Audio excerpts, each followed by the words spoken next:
Inilah Injil suci menurut Lukas. Dalam perjalanannya ke Yerusalem, Yesus menyusur perkotaan Samaria dan Galilea. Ketika ia memasuki suatu desa, datanglah 10 orang kusta menemui dia. Mereka tinggal berdiri agak jauh dan berteriak, "Yesus, Guru, kasihanilah kami." Yesus lalu memandang mereka dan berkata, "Pergilah, perlihatkanlah dirimu kepada imam." Dan sementara dalam perjalanan, mereka menjadi tahir. Seorang di antara mereka, ketika melihat bahwa dirinya telah sembuh, kembali sambil memuliakan Allah dengan suara nyaring, lalu tersungkur di depan kaki Yesus dan mengucap syukur kepadanya. Orang itu orang Samaria. Lalu Yesus berkata, "Bukankah ke-10 orang tadi semuanya telah menjadi tahir? Di manakah yang 9 orang tadi? Tidak adakah di antara mereka yang kembali untuk memuliakan Allah selain orang asing ini?" Lalu ia berkata kepada orang itu, "Berdirilah dan pergilah, imanmu telah menyelamatkan dikau." Demikianlah sabda Tuhan. Saudara-saudari yang terkasih, bacaan Injil hari ini merupakan sebuah pelajaran tentang pentingnya bersyukur. Sangat kelihatan jika 9 dari 10 orang kusta yang disembuhkan oleh Yesus tidak mempunyai kebiasaan untuk berterima kasih kepada orang lain. Dari cerita Injil kali ini, kita melihat 10 orang kusta itu baru saja menerima satu dari anugerah terbesar yang pernah diterima oleh mereka masing-masing. Barangkali kita dapat memaafkan mereka.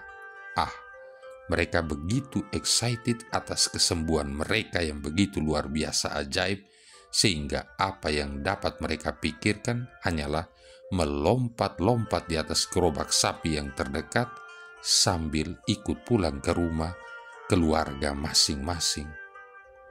Tetapi reaksi Yesus sangatlah berbeda, dan ia sama sekali tidak berpikir seperti yang kita pikirkan.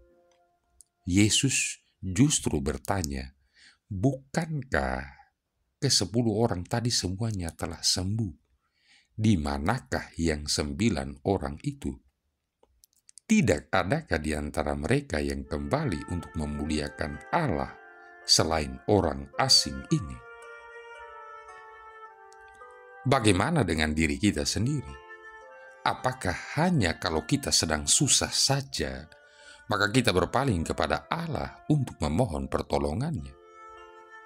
Apakah kata-kata dalam doa kita kepadanya hanya terdiri dari kata-kata permohonan? Lupakah kita bahwa kasih-Nya selalu hadir bagi kita dalam hal-hal kecil yang kita alami setiap hari, seperti udara segar, cahaya matahari yang menghangatkan, makanan, para teman, sahabat, keluarga, dan kehidupan itu sendiri? Kita sebaiknya menyadari bahwa apa yang hebat tentang kehidupan kita bukanlah apa yang kita lakukan bagi Allah, melainkan apa yang dilakukan Allah bagi kita. Apabila kita tidak menyadari hal ini, maka tidak mengherankanlah apabila kita luput menikmati kepenuhan sukacita dari rasa syukur. Saudara-saudari yang terkasih, sesungguhnya Yesus secara pribadi tidak membutuhkan ucapan terima kasih dari 9 orang kusta yang disembuhkan itu. Yesus tetap akan survive tanpa ucapan terima kasih dari mereka. Jadi, ketika Yesus mengungkapkan kesedihannya atas sikap tidak tahu terima kasih dari 9 orang tersebut. Hal itu tidak berarti bahwa dia bersedih karena tidak ada orang yang menghargai dirinya. Yesus sebenarnya merasa sedih dan kasihan kepada mereka karena mereka adalah para pecundang. Sukacita yang paling besar dari penyembuhan kebutaan mereka sebenarnya adalah terbukanya hati mereka semakin dalam kasih mereka kepada Allah yang telah menyembuhkan mereka. Jadi, mereka luput memperoleh kesembuhan yang lebih besar dan berkat yang lebih mendalam.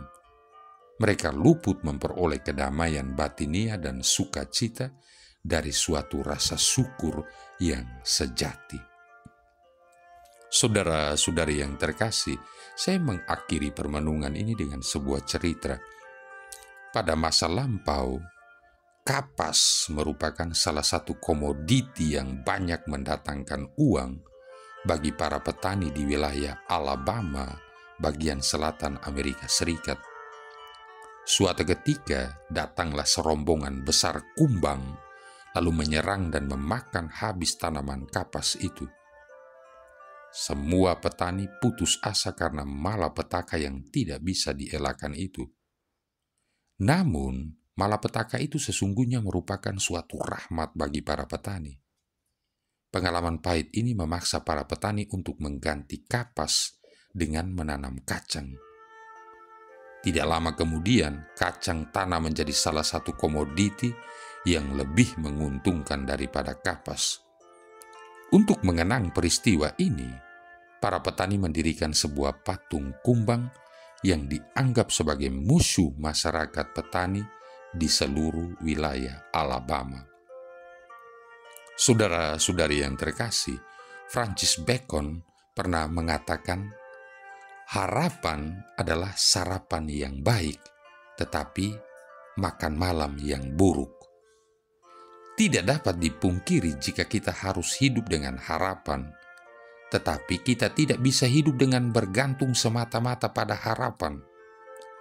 Adalah baik untuk berharap yang terbaik, tetapi hal itu tidak cukup. Kita tidak bisa hanya berharap, kita harus bertindak. Sangat menyedihkan bahwa hal yang digantung berlebihan pada harapan demi perbaikan nasib. Berharap yang terbaik belum menghasilkan apa-apa. Bekerja dan bertindak disertai dengan harapan di dalam hati adalah hal yang membawa hasil. Kombinasi yang sempurna. Harapan tidak akan mengecewakan selama hal itu disertai dengan tindakan dan komitmen. Harapan tidak bisa mengganti tindakan. Kerjakan apa yang harus dikerjakan, ada atau tidak ada harapan. Harapkan yang terbaik dan kerjakan apa saja yang memungkinkan harapan itu terwujud. Mulai hari baru, Anda mulai berharap dan sambung dengan kerja dan karya. Biarkan harapan menginspirasi Anda ketimbang membuai Anda. Harapkan yang terbaik dan bayar setiap ongkosnya. Harapan bergantung pada Anda. Marilah berdoa. Allah Bapa kami di surga, sumber segala rahmat. Segala yang ada pada kami ini, kami terima berkat kemurahan hati-Mu. Semoga kami selalu penuh rasa syukur atas segala anugerah-Mu dan penuh harapan bahwa akan Kau selesaikan segala yang sudah dimulai pada diri kami. Dengan pengantaran Yesus Kristus Putra-Mu Tuhan kami, yang bersama dengan Dikau dan Roh Kudus hidup dan berkuasa, satu Allah sepanjang segala masa. Tuhan memberkati kita sekalian, Bapa, Putra, dan Roh Kudus.